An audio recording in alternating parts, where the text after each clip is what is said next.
Bueno, siguiendo con esta mesa, paso a presentaros a Fernando Hernández, al que me imagino que todos conocéis como profesor de la Universidad de Barcelona. Va a presentar una comunicación que lleva por título Pensar la educación y las artes desde el poshumanismo. Él es catedrático de la Facultad de Bellas Artes, al igual que Alba.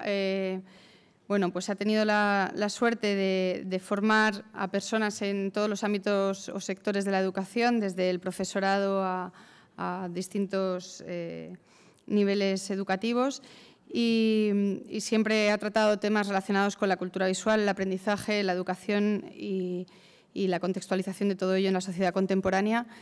Para mí es un placer tenerlo aquí de nuevo. Cada poquito conseguimos vernos y espero que disfrutéis.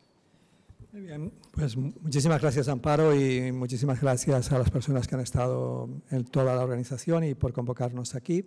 Seguramente el título más ajustado de mi intervención tendría que ser Vientos posthumanistas en las humanidades digitales. Creo que no se puede hablar de humanidades digitales sin reflexionar y compartir precisamente lo que el poshumanismo está cuestionando de la noción de humanidades y de humanismo.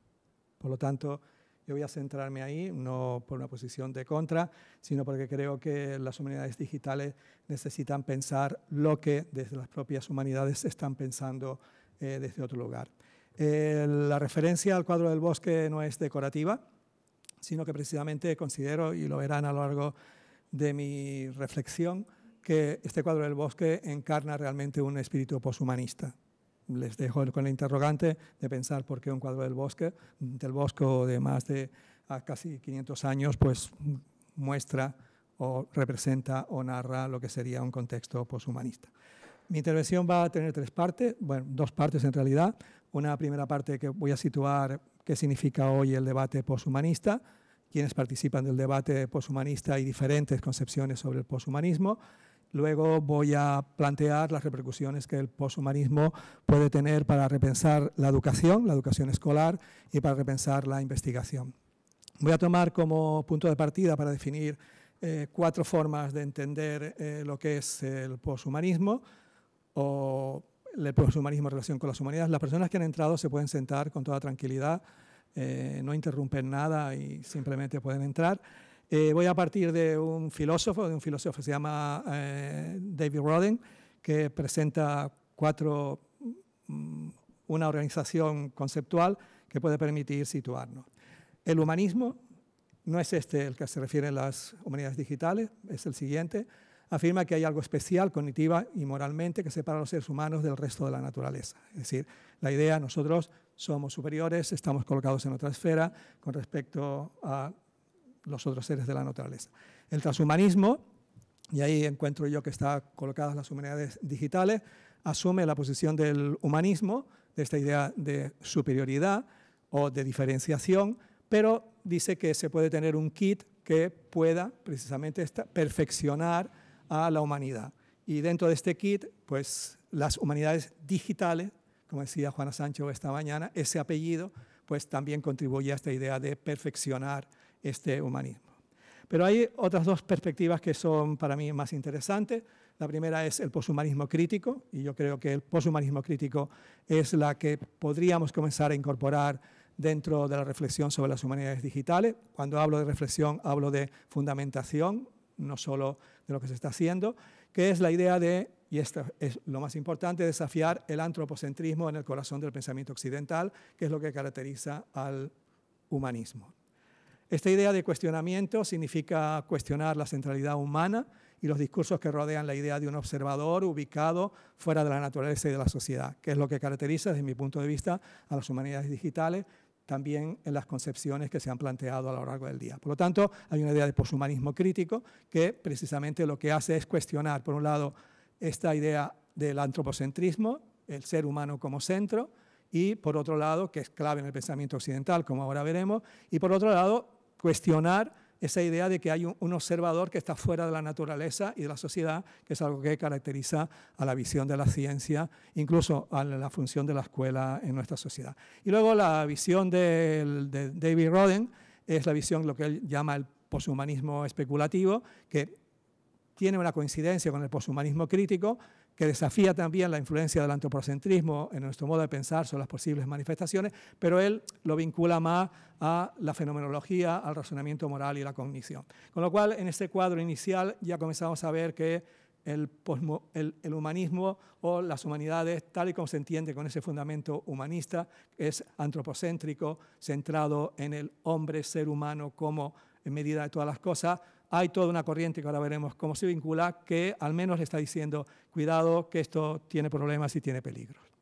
Entonces, a partir de ahí, vuelvo también a una imagen de esta mañana, al hombre vitruviano de Leonardo, de 1493, y entonces, precisamente, el poshumanismo lo que intenta es descentrar y cuestionar el hombre vitruviano como medida de todas las cosas y de la estructura de la materia.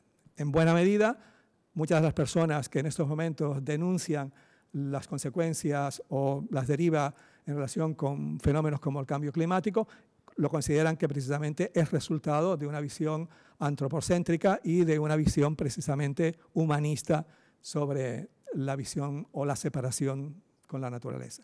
Por otro lado, pone en cuestión el dualismo entre lo dado y lo construido, y esto creo que es muy importante, entre la naturaleza y la cultura, y sobre todo pone en cuestión el sentido mismo de naturaleza humana, que precisamente es lo que está detrás de la noción de humanidades y de humanismo que tiene como lema a nuestras jornadas.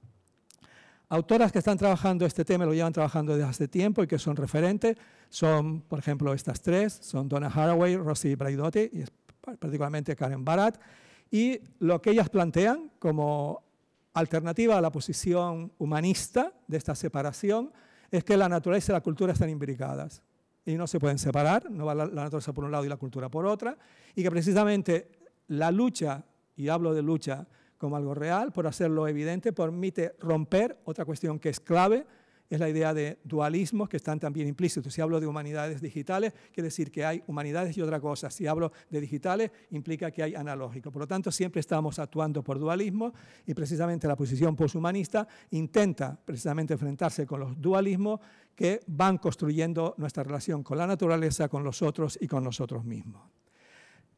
Sobre todo a partir de hace 2 o 3 años, por lo tanto de lo que estoy hablando es muy reciente, están comenzando a salir muchas publicaciones, aquí les coloco simplemente 3, una que se llama Feminist Posthumanism, New Materialism and Education, y además es muy interesante, todas la están vinculando con la educación.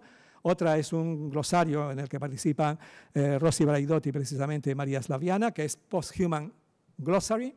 Y la tercera, y es muy interesante también, que es Posthumanism in Higher Education.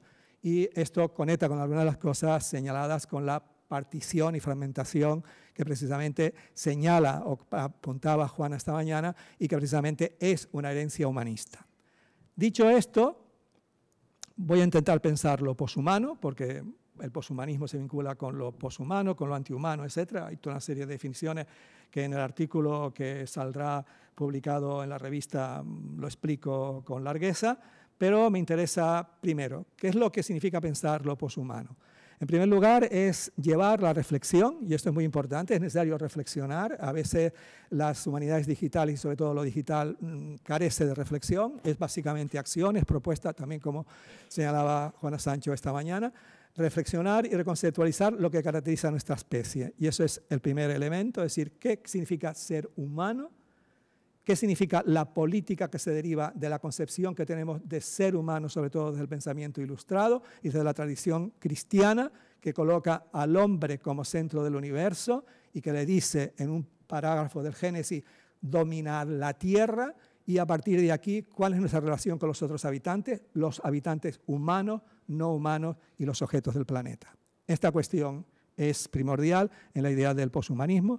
Por otro lado, nos brinda nuevas posibilidades de pensar sobre la subjetividad poshumana, que significa ser un sujeto poshumano, al configurar el poshumanismo como un instrumento genealógico, es decir, que se construye, algunas de las referencias que voy a ver ahora, lo que buscan es a ver la genealogía y cómo esta genealogía conecta con la ciencia ficción, conecta con otros tipos de espacios que no suelen ser tomados por las humanidades digitales, y además como una brújula de navegación que resulta al final un modo de comprometerse con el presente de una manera reduccionista e, insisto, otra vez y no binaria.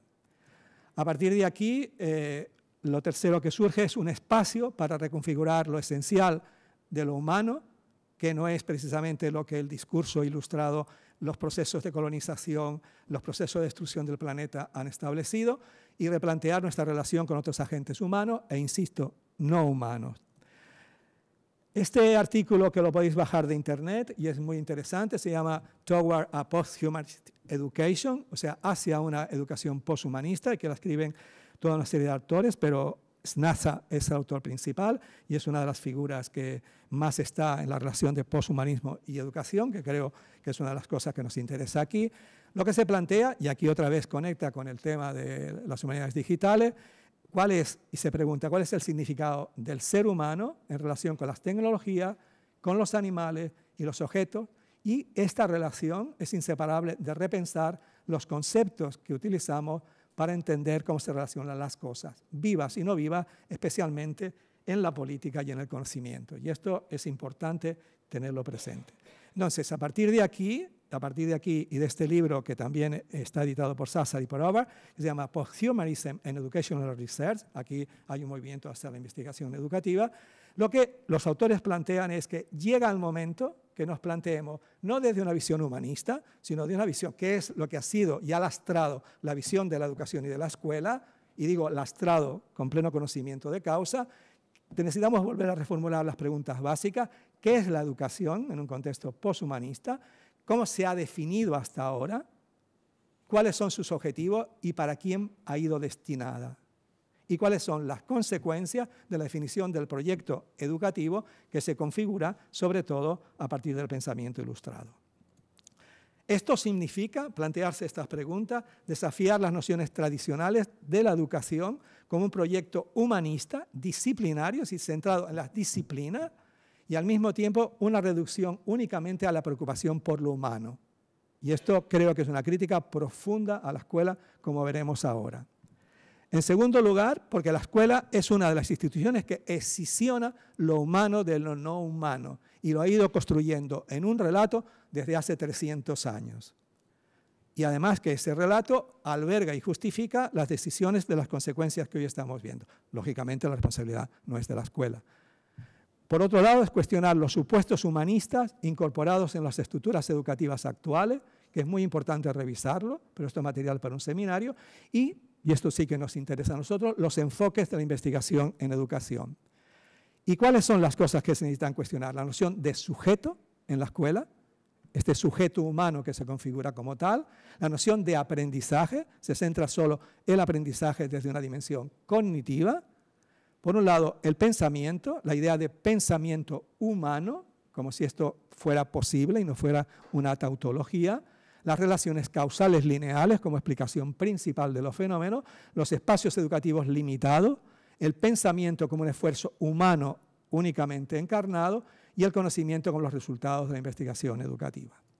Entonces, vamos a ir ahora, en la tercera parte, más allá de la investigación y la educación escolar humanista.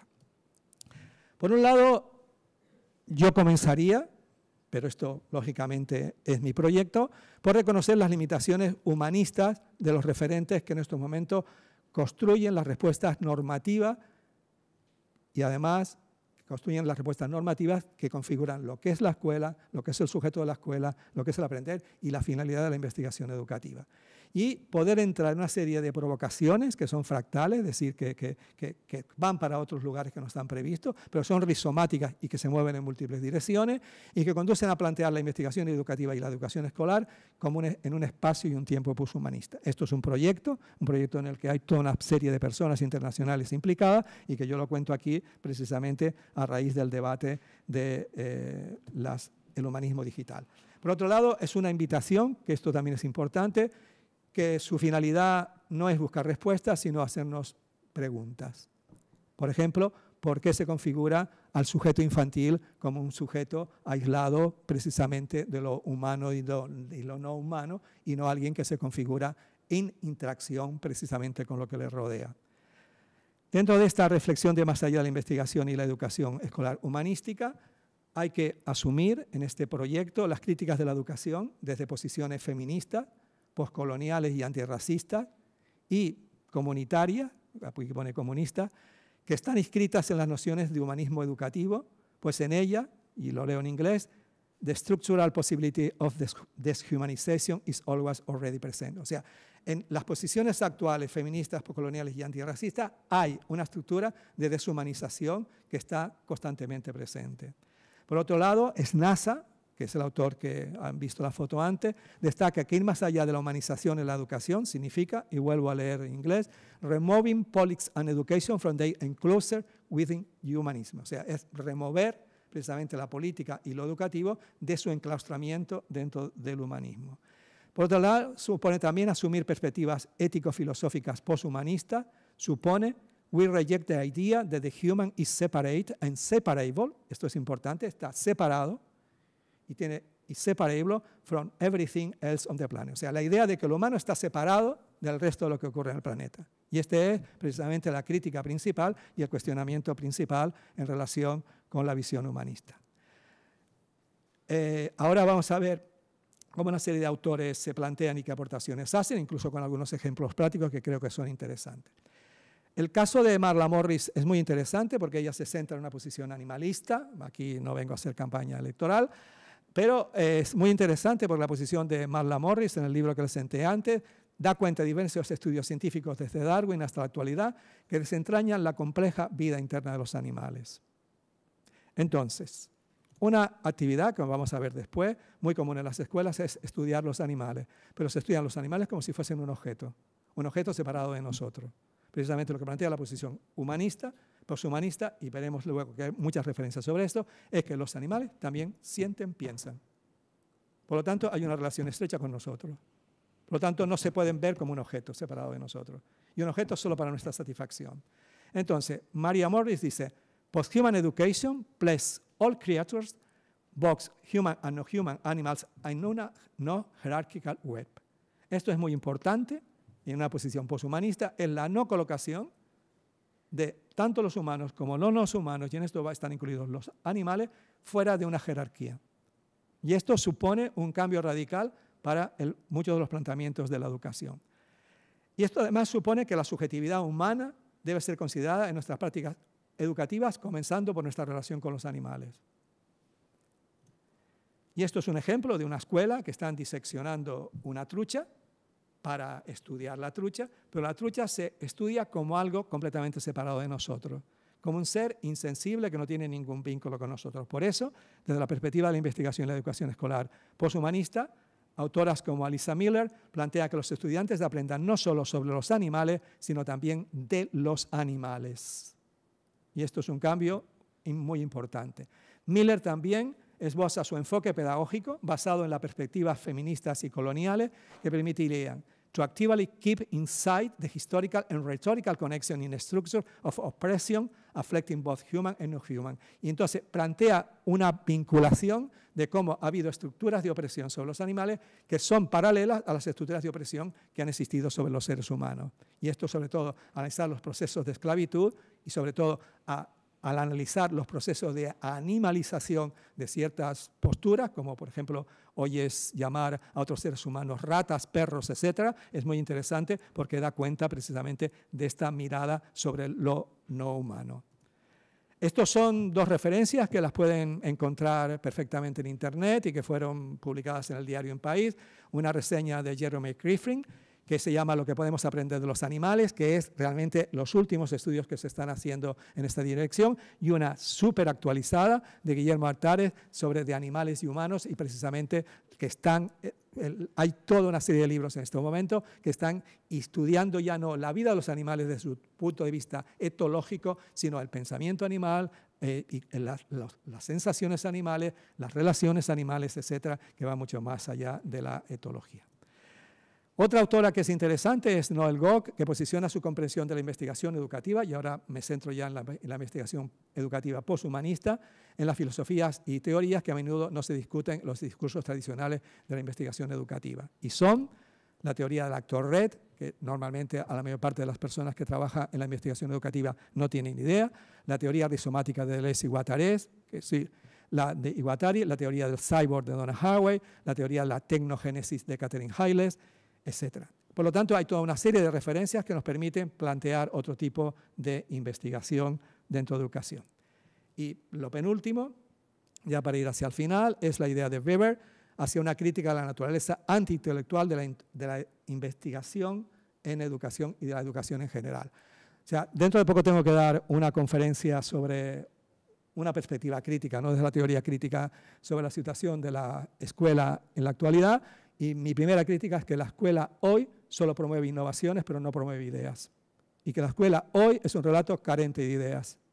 Solo promueve hacer cosas.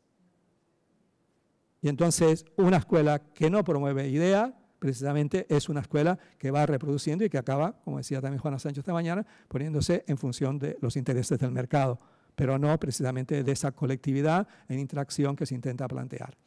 A partir de aquí, ella, precisamente dentro de la investigación, una de las cosas que critica y cuestiona de manera más fuerte es la idea y la obsesión, y sobre todo en investigación educativa, del métodocentrismo. El método es más importante que la investigación. Y esta idea es precisamente una idea que es un reflujo de un posicionamiento humanista. Es decir, no interesan tanto la comprensión de los fenómenos en su complejidad, sino la reducción de los fenómenos a un método. Por eso, la primera cuestión que los estudiantes plantean es ¿qué método tengo que seguir? Y no la complejidad de lo que quiero conocer.